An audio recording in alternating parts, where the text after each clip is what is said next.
podcast that guides you through the transformative journey of self-discovery and growth. Join us as we delve into the insights and experiences of experts from various modalities to illuminate your path to empowerment. I'm Christy, and alongside Jen, we're excited to introduce to you today's guest. That's right, Christy. Today we have Dr. Ashleigh Moreland. She's a trailblazing neuroscientist, therapist, and the visionary behind the Remind Institute. Welcome to the show, Ashleigh.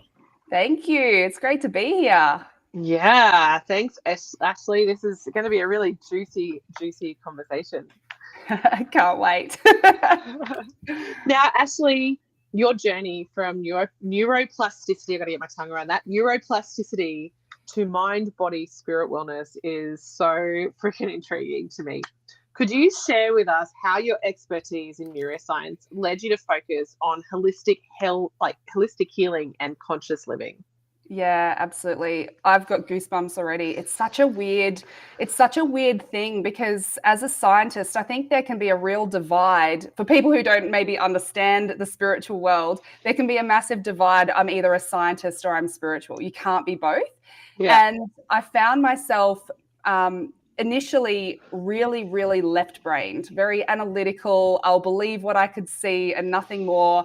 And that was a real challenge for me in a spiritual journey until I started, I was a customer of the mental health system for 20 years. And I use the term customer very intentionally. And through my own life, my own experiences, I kind of just got to a point where it was like, I can't do this anymore. And it was an absolute breaking point, split-second moment. And I remember it like it was yesterday. It was during the lockdowns. I live in Melbourne, in Victoria, where we had the biggest lockdowns in the world. And it was in June of that year, and I was just broken. I completely snapped. And it was almost like that was the permission that God needed to go, okay, all right, let's roll. And so I was so strong-willed my whole life. Like I could just power through absolutely anything, anytime. And after that period, I started actually having really extreme visions. And the visions were very, very spiritual in nature. And I didn't tell anyone about it initially because my whole circle was left-brained scientific people. And so I thought if I tell anyone about this, they're going to institutionalize me with schizophrenia and think I'm absolutely crazy. But I knew that I was sober, I was awake, and I was of sound mind, mostly. And so when all of those things came to pass, I didn't really know where to turn because that wasn't my circle. It wasn't as if I had, really spiritual woo-woo friends. It wasn't as if I had been delving into anything. It was literally just a moment of surrender. And in that moment, everything changed. And so after that, it sort of became a little bit of a journey of unpacking. And that's when the exploring started happening. So wanting to understand, well, what were these visions? What was I seeing? What is actually out there? It was like that was the thing that I needed to see to make me believe. And now it's about belief in what I can't see. And that's where the journey, crossing the threshold into the metaphysical space and the spiritual space has really, really stepped up. And now I kind of look at science and go, it's so obvious. We were just observing the unobserved. Right? Yeah. It's trusting the intangible, right? Yeah. And it's just been incredible. So that's kind of how I started. Like I grew up in a very religious family. I went to a Lutheran primary school. I would say that I had a second-hand relationship with God via a church and by the religious ritualistic sort of stuff. But I had observed so much stuff in my early life through church and through the religious rituals that I walked away from it completely when I was 12 because I kind of thought it was like fear and punishment based. Do you mean walked away from the religion itself, Everything. the structure, or Everything. spirituality? Everything. Completely. Everything. I just completely turned my back on it and just went, I don't want to be a part of any of this. Yeah.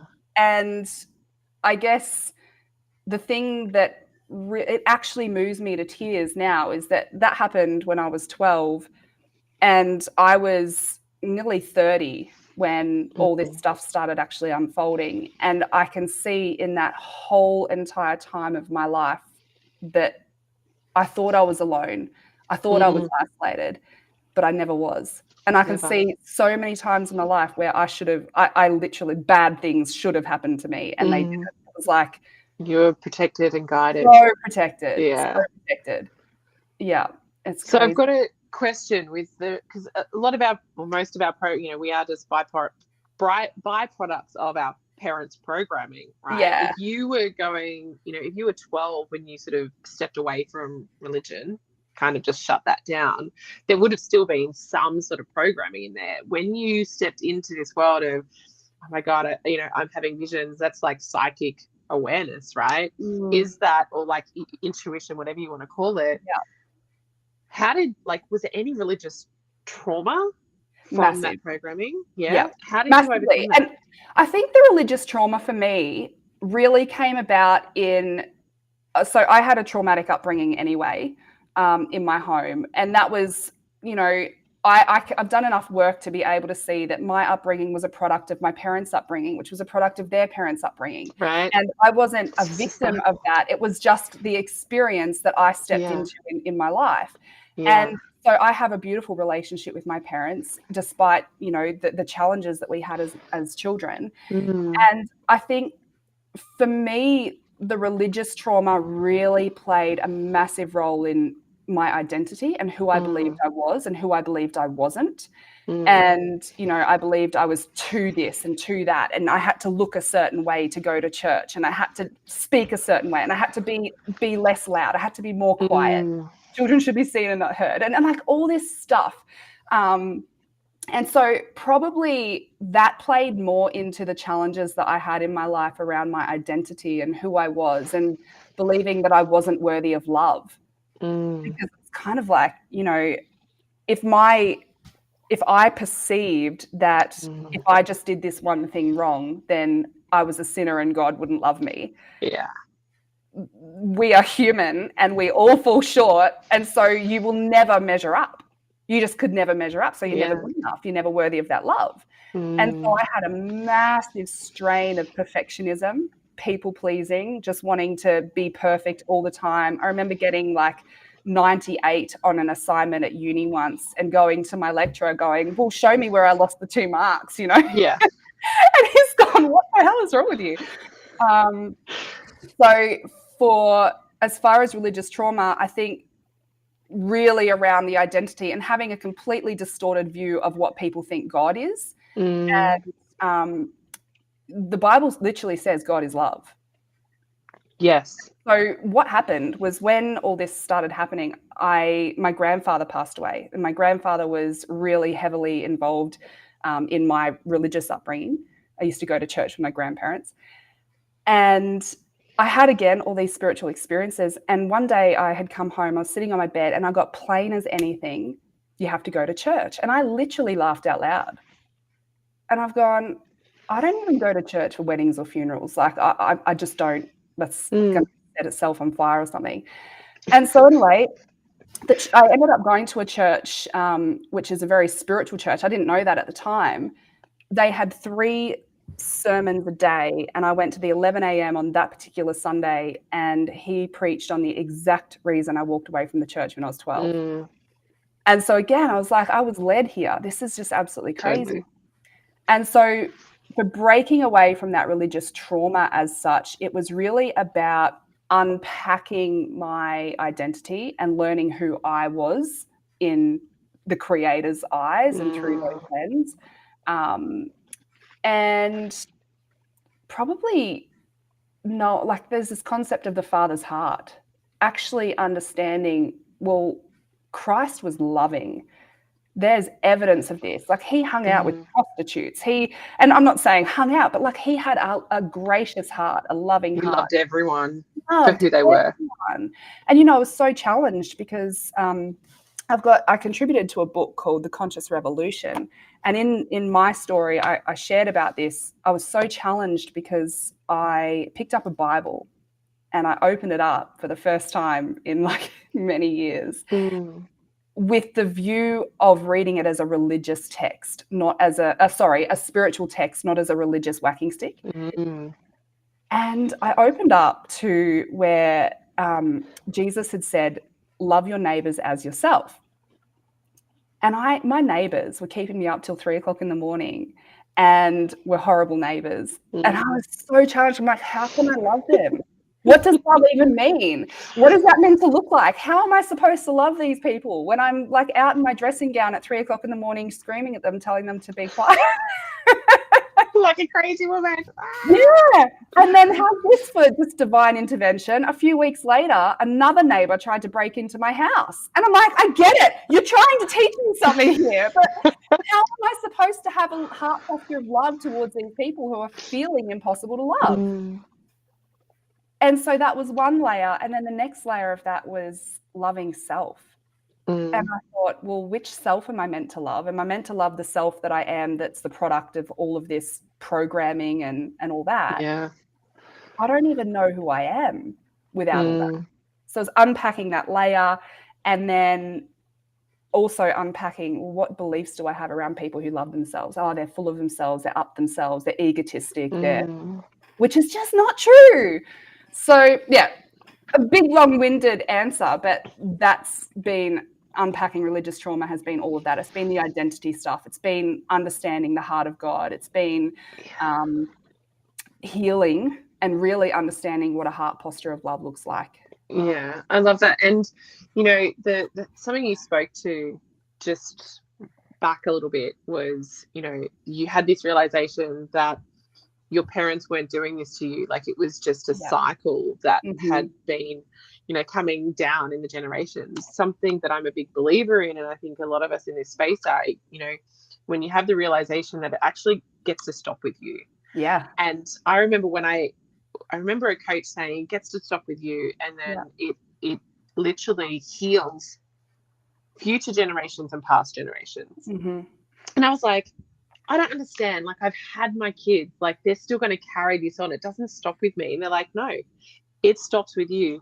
You do the work. You do the healing, right? You go deep. You resolve that in you, and it resolves in them. And my brain was like, that just tangibly, that just doesn't make sense to me. Yeah. Is there any science to explain this? Yeah, look. Or is it just a trusting? I think so.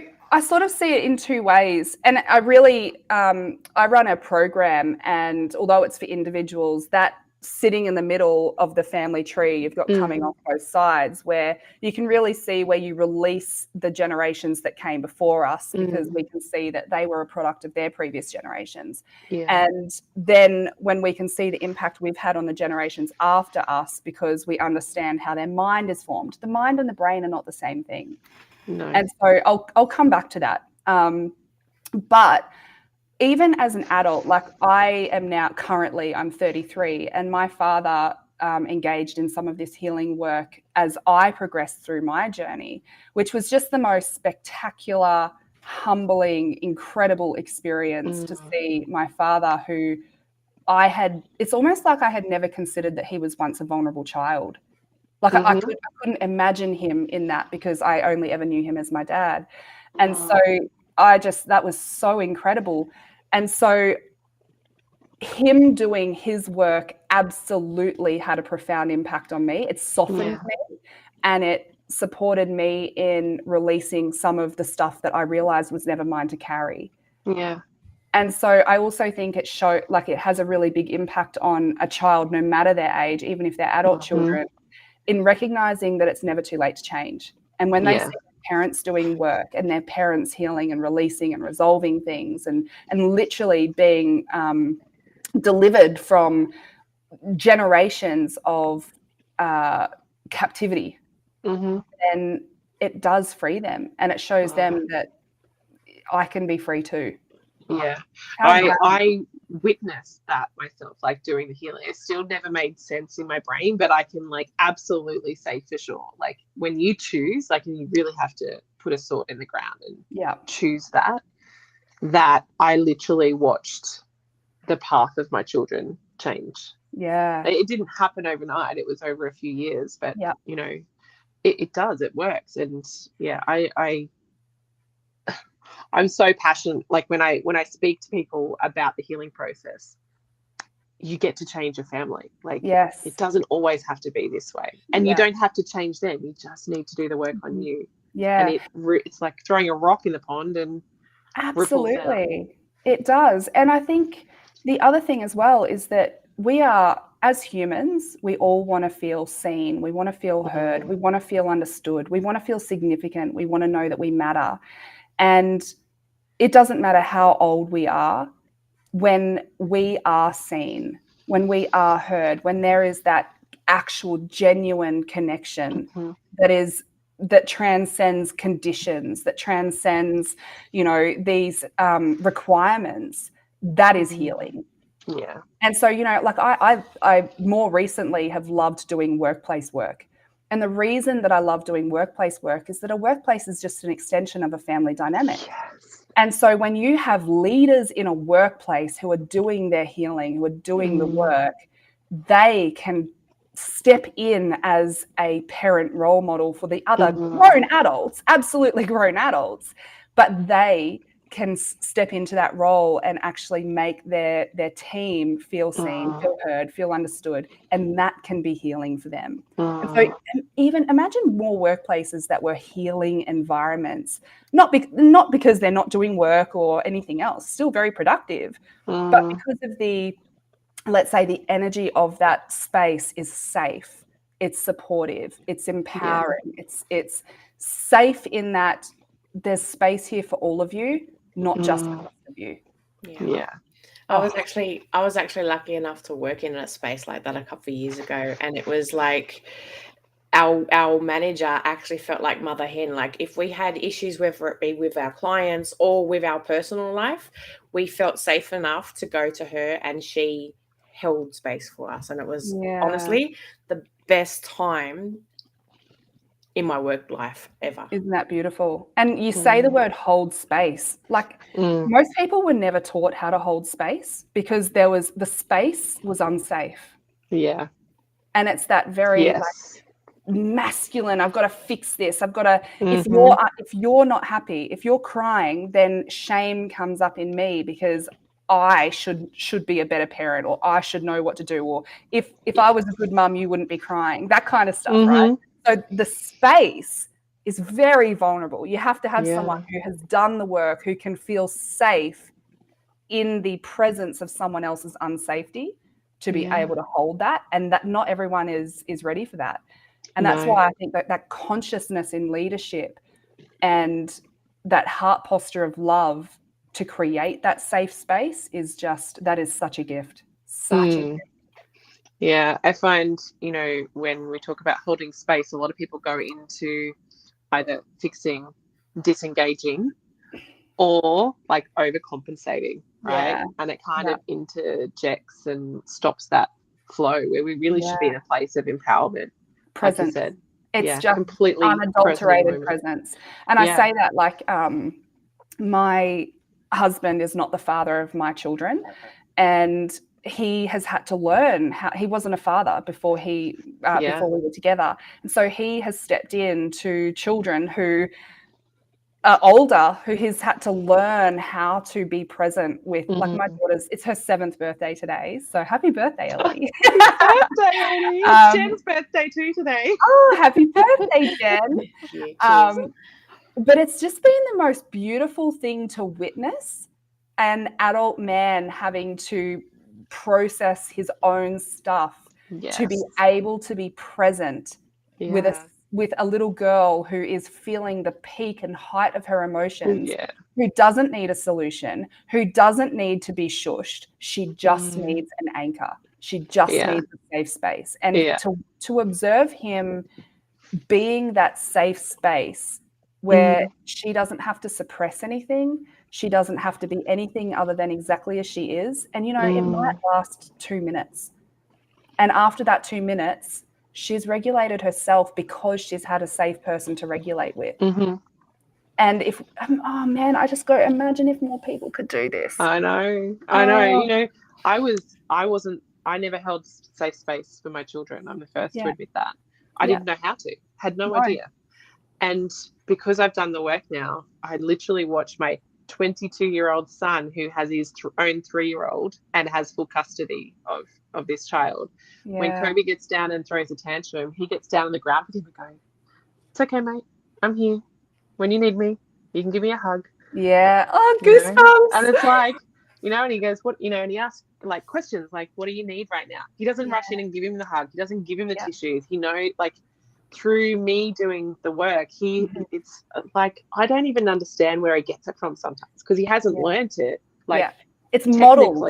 It's just modeled. And, you know, I had my son he's 10, and I say he's diagnosed with the whole D soup. But he is the most spectacular kid I've ever met. And where he was the catalyst for a lot of my growth earlier on. And now I wasn't. I thought it was so cute. I was saying to someone the other day, I got married when I was 22. I had my first son 1 day shy of 9 months later.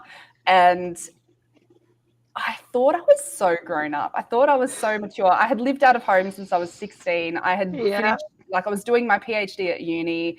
And I had been so independent for so long, and I thought I was so grown up, and all I wanted was to be a mum. And it's like he came into my life like a bat out of hell to show me, you are not grown up, lady. You got some growing to do. Yes. And it was such a gift, because he really taught me that, like, to love all of him. And there were so many challenges in his early life. But I learned really, really quickly that I was not the mum he needed me to be. And so that is where I really started to lean into the parenting and reparenting myself in the process. But then when my daughter was born, my daughter is extremely strong-willed, and it is like parenting myself.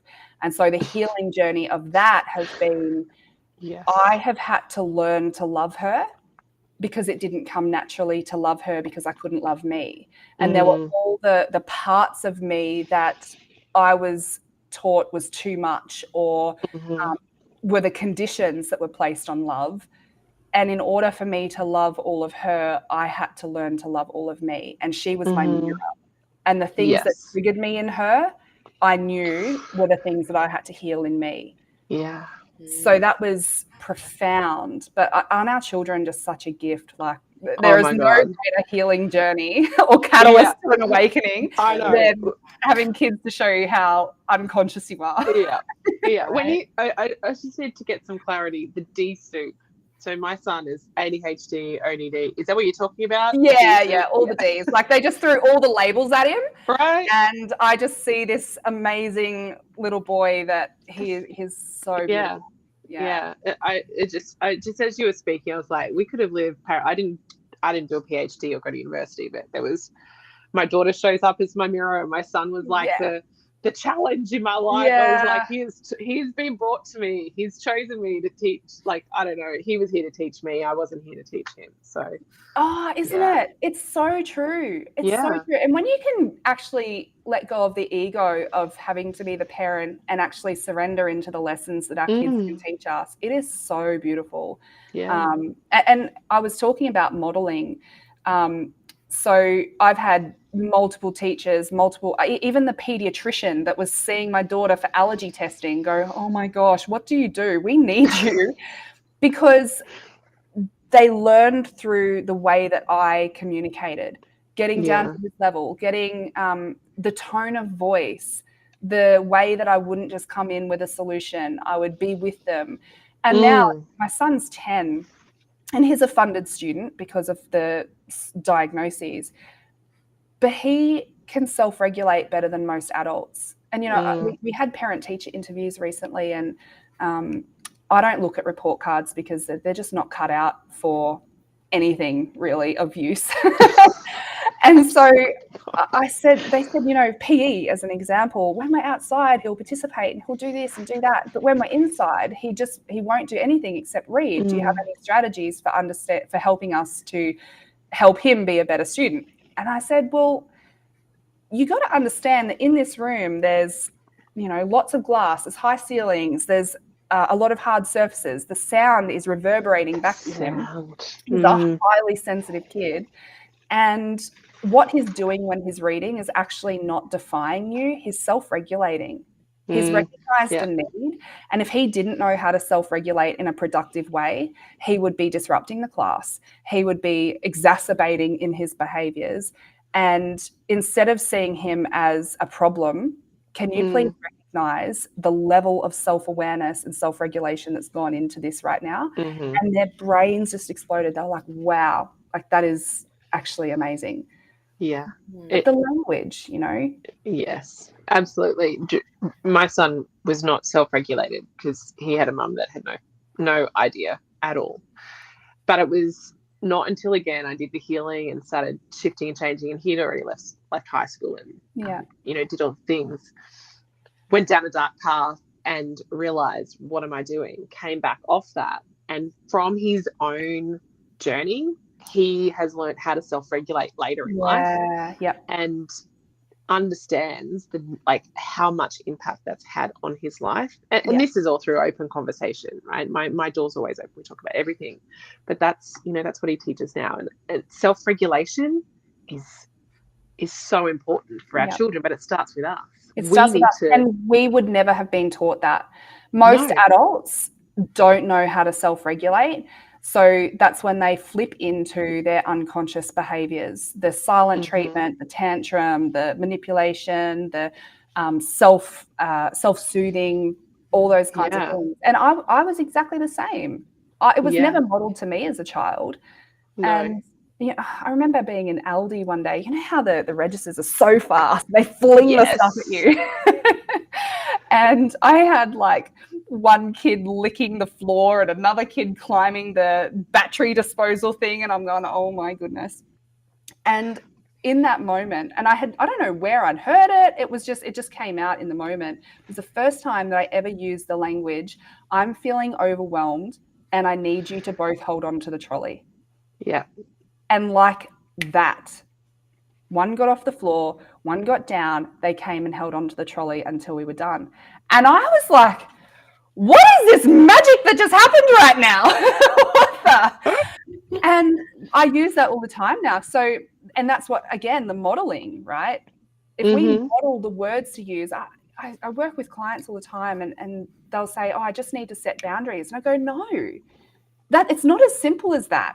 If you knew how to set boundaries and it felt safe for you to set boundaries, you'd set boundaries. Yeah. But you don't set boundaries. And so first of all, it's feeling safe. And then the second of all, it's, well, what words do I use? And should I be sitting? Should I be standing? And what tone of voice? And then what should I do if they say that?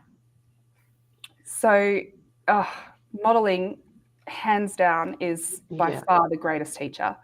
Yeah. And I think too, if we talk about setting boundaries, people that don't set boundaries and then do set boundaries, I see this thing go, I'm just going to let them walk all over me. And then it's like, I'm not letting anyone walk all over me. And it's like from one extreme to another, right? Yeah. Like, whoa. So everything that you've just said, like the communication, the tone, the stance, like all of that is how we learn to come back to this beautiful space where we can communicate our needs and ask for what we want. Yeah. Because we're worthy of that. Yeah, we are. We're worthy of that. Yeah. So Ash, your Remind Institute aims to support heart-centered individuals and fulfilling their potential. How do you bridge the gap between scientific knowledge and the spiritual journey and achieving that goal? Yeah, I love that question. The Remind Institute, I feel like, was not mine. Even though I'm the founder of it, I'm the CEO of it, it was really something that was inspired. And, I feel really strongly about being obedient to the promptings of what I would say is the Holy Spirit. And what that looks like for me is that sometimes things don't make sense. You know, I'd done 10 years of uni. I was an active researcher. So I had 5 or 6 PhD students. And I got this prompting to completely leave a 12-year academic career and go and start this thing called the Remind Institute.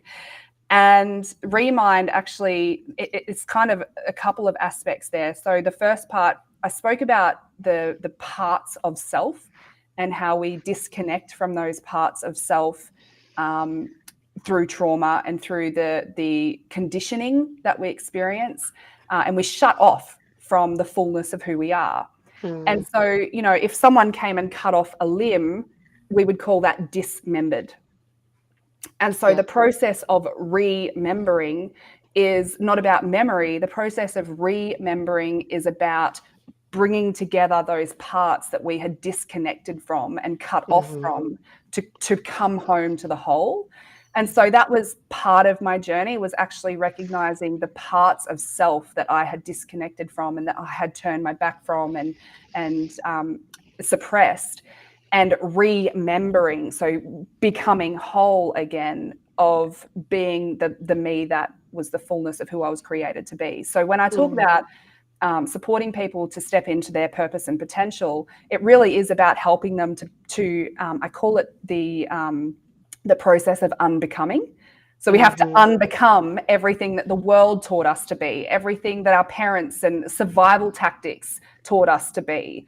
And we unbecome all of that so that we can remember, become whole with all that we are. And I just, like, I'm covered in goosebumps thinking about that. I could feel it. And so then the remind is, there's a Bible verse that says, do not conform to the patterns of this world, but be transformed by the renewing of your mind. And so the patterns of the world, if you think about it, it's legalism, there's duality, there's, you know, what people think is attractive versus not attractive, what people think is worthy versus not worthy, the good versus bad. So there's all these patterns, the unconscious programming of the world. And so to renew our mind is to kind of cleanse our mind of those unconscious programs and come back again to that heart-centered posture, the posture of love, the being able to love your neighbor, to know the self that we are worthy of.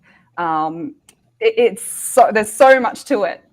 But if you can see on my shirt here that the logo is, I've got the Remind, but the logo is actually a brain, because people think the mind and the brain are the same thing, and they kind of use those terms interchangeably, but they couldn't be further from the truth. And when we get into the science side of things, the brain is part of our physical body. So I've zapped many brains. We can locate them on scans. I've taught anatomy of the brain. It's very physical. We can analyze it, we can observe it, we can test and measure it. And all the kind of psychiatric treatments that are physiological and pharmacological in nature, that's affecting those physical elements. The mind does not have time and space. So even though my physical body is in this room at this time, my mind can go back to yesterday. But my brain can't. My mind can go back to when I was born, even though my body can't, and I don't remember it.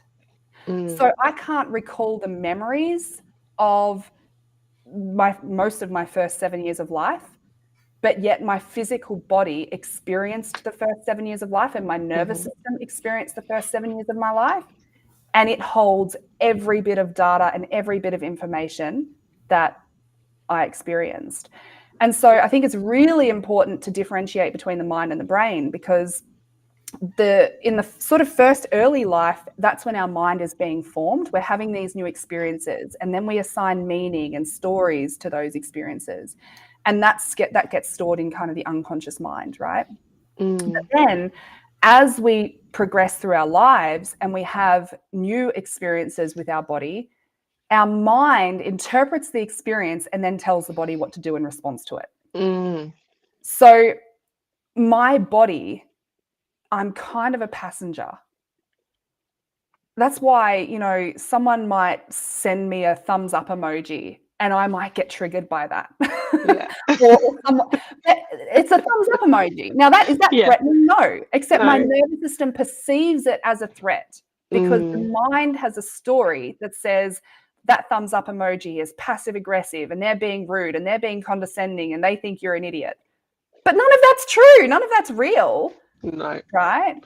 And so I guess, how do I marry up the mind, body, spirit? The way that I sort of see it is that the body is our nervous system, and that's the version of me that you guys get to see and interact with and experience, where you will form an opinion of me based on the words that come out of my mouth, the behaviors that I do, the actions that I take, all those kinds of things.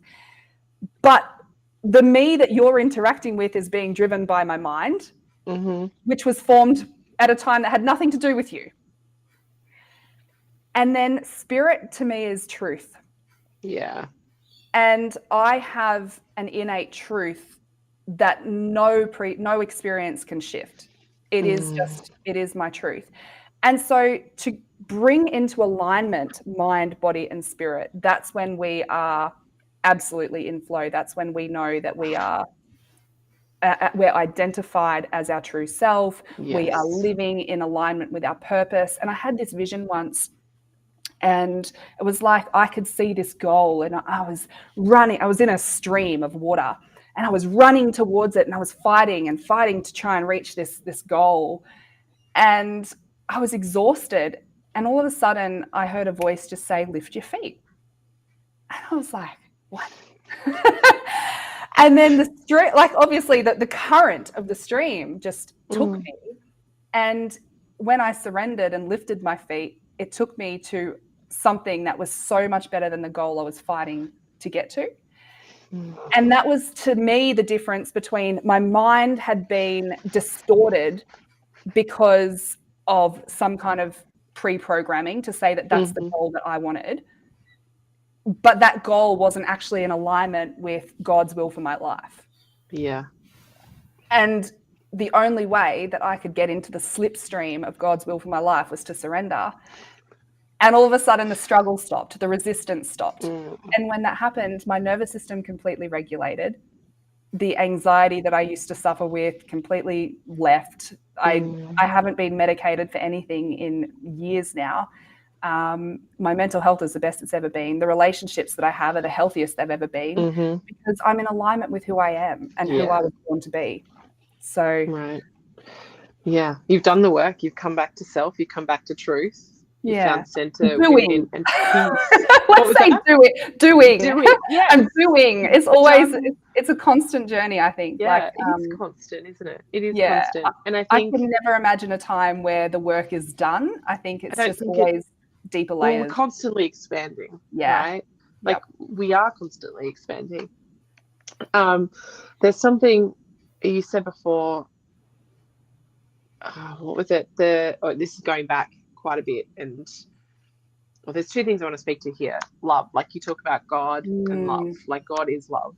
One thing that I've learned through my teachings, and mine hasn't been a religious background, but that, you know, I have been taught, and I truly believe this in my heart, in my soul, like in my bones, that everything is love, and anything other than love is simply a distortion. And it can be brought back with love. And the opposite to love is fear. And fear is the worldly construct, right? Look at mainstream media, look at everything. If we are looking at anything other than love, then we're looking at it through fear. And fear, to me, like in my world, fear fuels beliefs and experiences. Like if you feel, if you have a belief and it is fueling a fear inside of you, that will be your experience. Yeah, absolutely. Right? Because so one of the really cool things, and this is something that always changes, like the thing with science is that, as I said, I realized that we as scientists are just measuring creation. We're observing creation. And as our instrumentation gets better and as technology advances, then our understanding of creation improves. So we can measure the energy fields of the body and all of these things are all measurable now. It's been proven by science now, right? Yeah. Now, does that make it woo-woo? No. It's just that it's not woo-woo now because now someone said that they can measure it. You know, we talk about vibrational frequencies of emotions and all these kinds of things. Yeah. Now they're using light therapies because the frequency of light in surgeries now, like it's phenomenal. Yeah. And one of the things that I think is absolutely phenomenal is the instrumentation to measure the bit. I'm going to super simplify this, but our brain can only process a certain amount of information. We've got a bottleneck of information processing in our nervous system, and that means that in any given moment, some literature even says up to hundreds of millions of bits of information per second. Yes. And our brain can only process, again, depending on what you're reading, 25 to a couple of hundred bits of those hundreds of millions. Yeah. And so surely we've got to ask the question, well, what decides which of those hundreds of millions we pay attention to? And it's kind of like, I've got my son's texters here. And it's like if all of these texters existed in the environment, but this one is the one that I'm paying attention to, well, it doesn't mean these don't exist. It doesn't mean they aren't there. It's just that they're in my periphery and I'm not aware of them. And so when we can start to shift our awareness to have awareness of more constructive things, this is why the practice of gratitude is so powerful. The practice of giving thanks. Like I pray every single day and I call it a thank you rant. And I literally just give thanks. Yeah. Anything that enters my mind, because what that does is it rewires my brain to perceive out of those hundreds of millions of bits of information, instead of perceiving the things that are bad and dark and evil and dirty, and I'm perceiving the beautiful miracles every day. I'm perceiving the things that are worthy of that thanks. That's so special.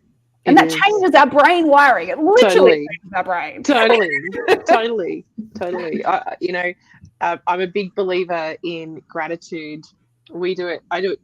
I share two ways to do it. One, if you do it at nighttime as you're going to sleep, like the last thing you do, because the thoughts, the energy that we go to sleep with, we are literally with that energy for 6 to 8 hours. Yeah. And it helps, the way that you wake up. But the other thing is, like when we have the family here, we've done this since the kids were maybe 15. Actually, Matt's 2 are a bit younger. But we do gratitude. So one hand down, a right hand down, and our left hand up. So one's giving and one's receiving, and we go around in a clockwise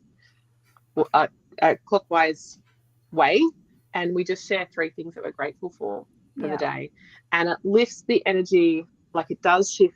Like I feel that shift when we start focusing on the positive, but it also, like around we're teaching the kids to be grateful rather than coming and complaining and be victims to their day. And the conversation lifts, like the energy in the room lifts and rises. Absolutely does. I remember at the peak of my struggle with my son, he would have been between the ages of 1 and 2.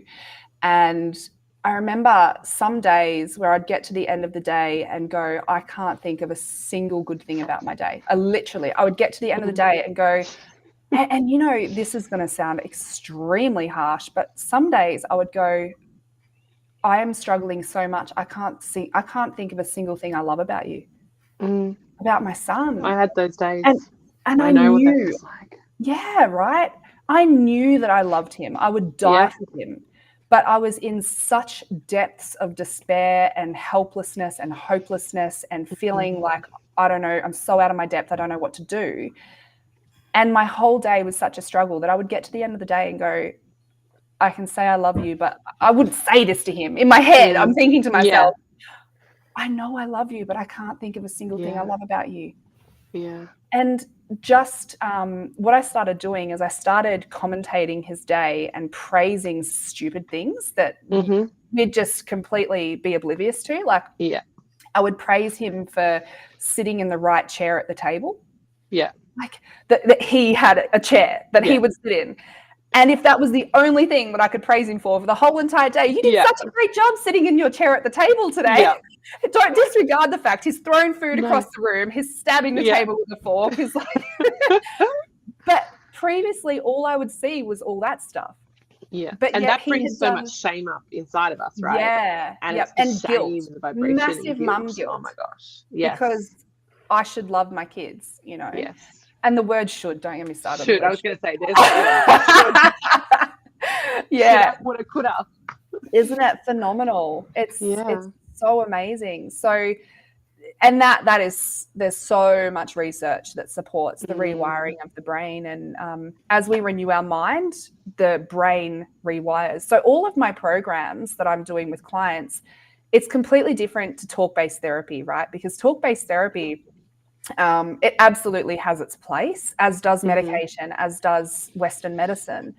But the approach that I've taken is really trauma-informed and understanding the nervous system and stress responses and past trauma and intergenerational trauma and how it's stored in our body and what's written into the mind and our spiritual self and disconnection of identity and all this stuff. So it's really, really big. But one of the things that, everything that I do is all based off research and trying to marry what I know from an evidence-based perspective and what I know about the nervous system to also what I can perceive in that individual that's in their mind, and then going, well, how can we use modalities and use resources and use these different strategies to rewrite the story that's in their mind, to rewire the wiring of their nervous system and their brain. Yes. And those things together completely transform our lives. Yeah, I think, is that Jen has a question about the Rise and Thrive flagship program you're about to ask. I think, Jen, is that this program that you're talking about? Yeah, so Rise and Thrive is my main program in the sense that it's the best starting point for everyone, pretty much. But to give you an idea, like even that, a lot of the stuff that I've learned is because I approach all of my clients as a researcher as well as a practitioner. So I'm always learning and I'm always going, oh my gosh, why didn't they get results with that? Why did they see such massive results? Curiosity. And to give you a couple of ideas, like I used to see clients face to face and now I don't. And the reason I don't is because I realized that the clients that I was seeing online were getting results that I couldn't replicate in the clients that I was seeing face to face. And when I started to ask myself, well, why? It's because everything is nervous system regulation. And the people who were coming face to face were in an unfamiliar environment. They had to deal with traffic. They had to find a park. They had to sit in a weird waiting room. The people I was seeing online were sitting on their couch or on their bed or in their car where they were already anchored to safety. They were familiar environments. Their nervous system was already going, I'm safe, I'm calm. And so we were getting results that I couldn't get in the people whose nervous systems were dysregulated.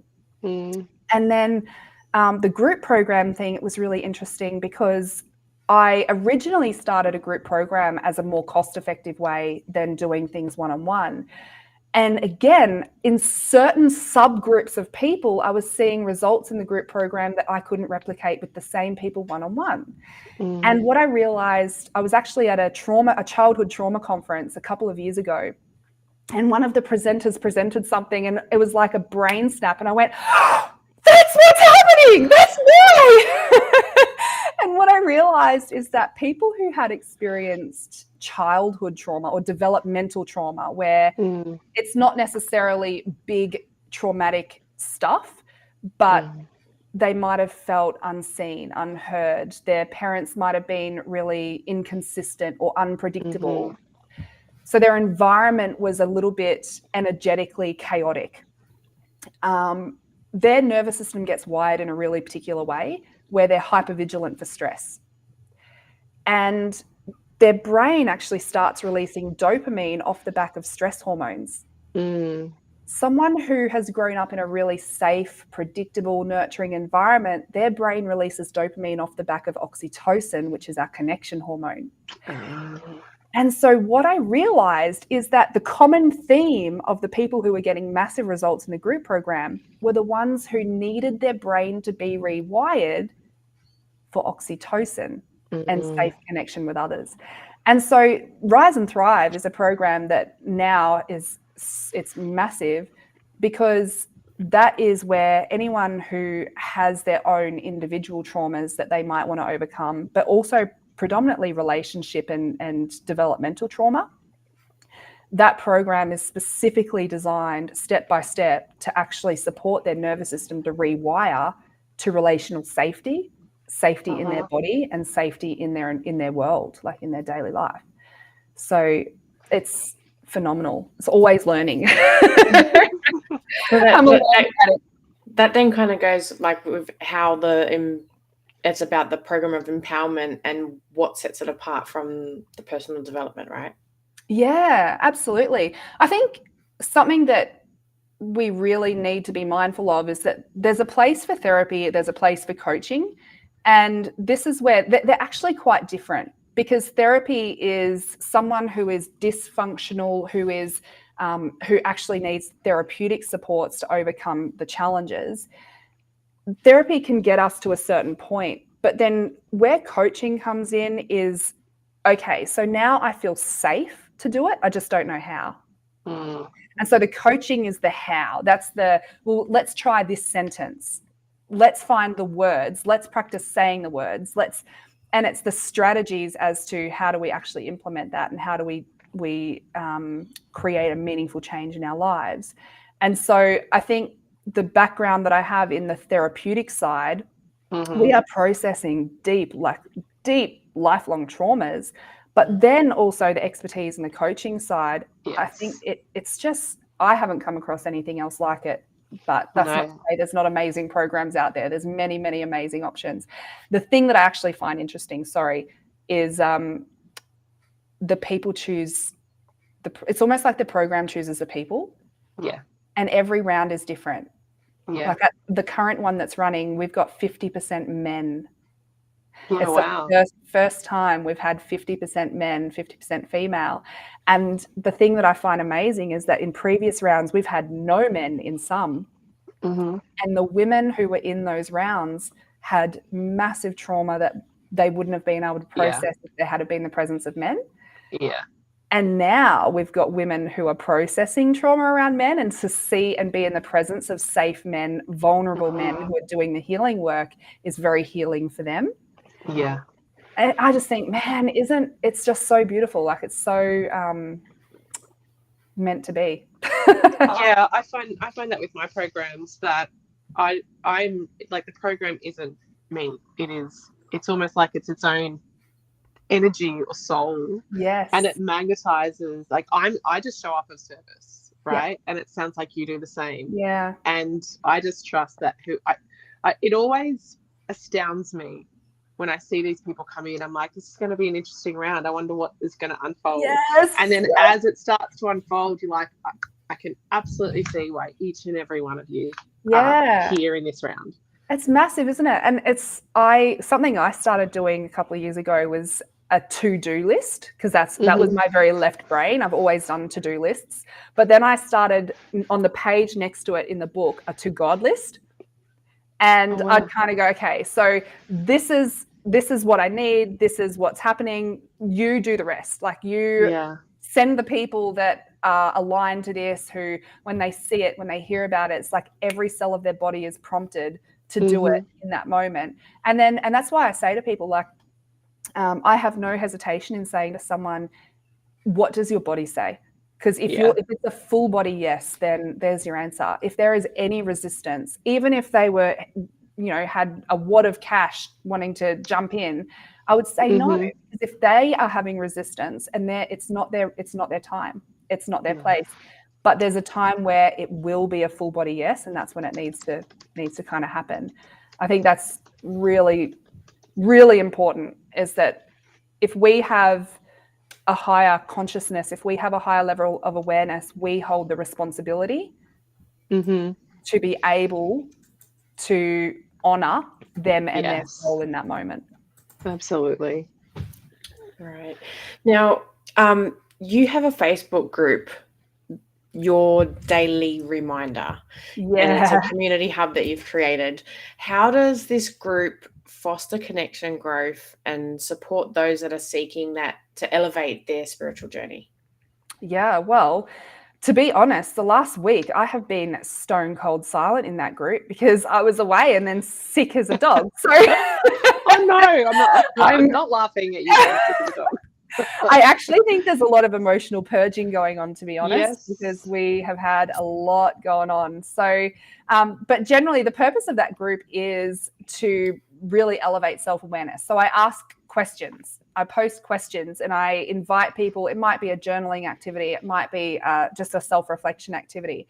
But part of the way that we can break off unconsciousness and come into more conscious awareness, living a more intentional life, is to really look at ourselves with honesty. Like I remember someone said to me one day, "Would you want to be married to you?" And that was confronting. Yeah. It was really confronting because then I had to think, well, if I was married to me, would I feel seen? Would I feel heard? Would I feel like I mattered to them? That's a really powerful question. Really powerful. The same thing.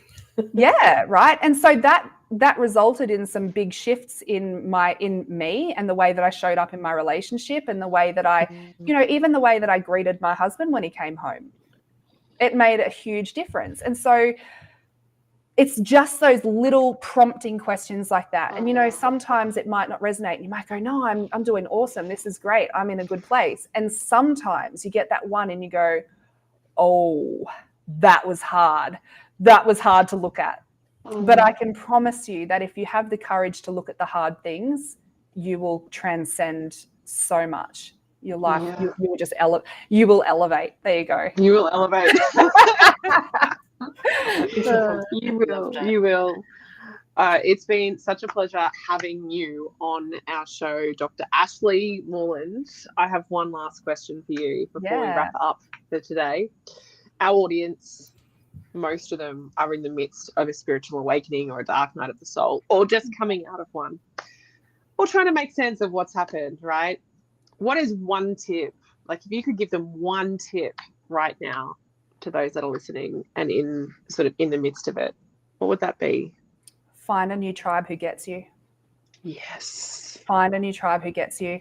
And this is something that I just spoke about in a recent podcast episode. As you grow, as you elevate, the people in your life either have to rise to match you, fall away, or your only other option is that you drop back down to their level. And the thing for me, I think when I shared my story, one of the things that I mentioned is that I, as a scientist, as a very left-brained individual, very analytical, I wasn't hanging out with people who had any kind of awareness in this. And so the thing that transformed my life is finding people to disciple me. And that has made the difference. And, there are some really shady spiritual practices. There is dangerous spiritual practices. And having people who you can trust, having people where there's no such thing as a stupid question.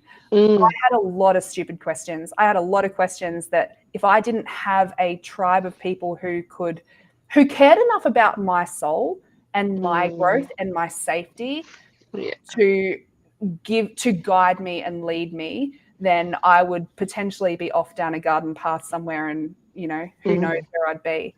So find your people. Find people who don't just validate you and don't just pretty things up to tell you what you want to hear, but find people who love you enough to give you the hard truths, and find people who can to be honest with you. Yeah, I am a big believer. We're the sum of the top 5 people we hang around. I stand by that. I've always said to my kids, be the dumbest person in the room.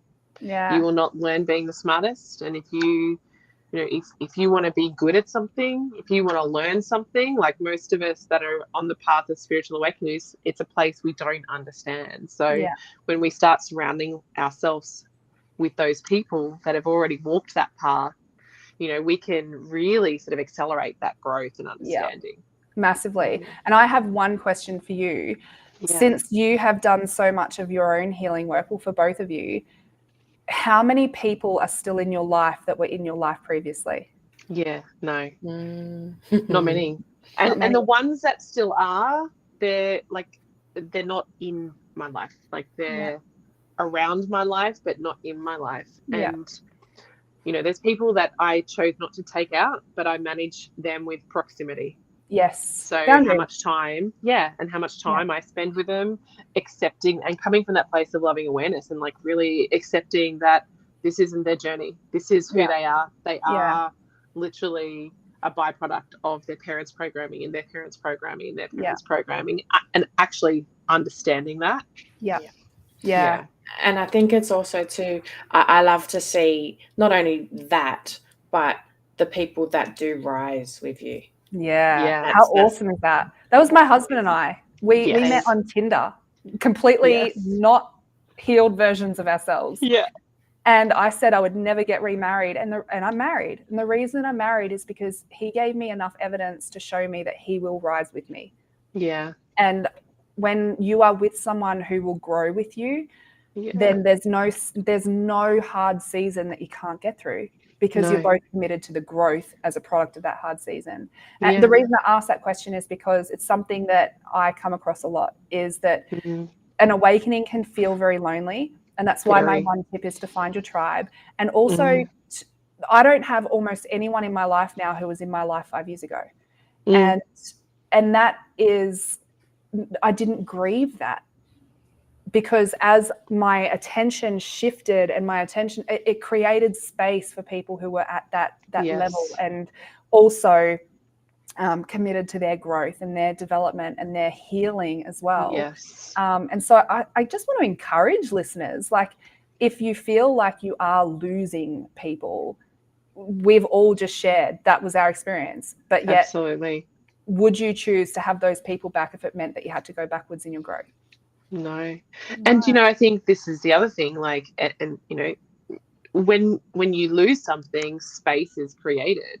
Get intentional with what you want to feel in that space.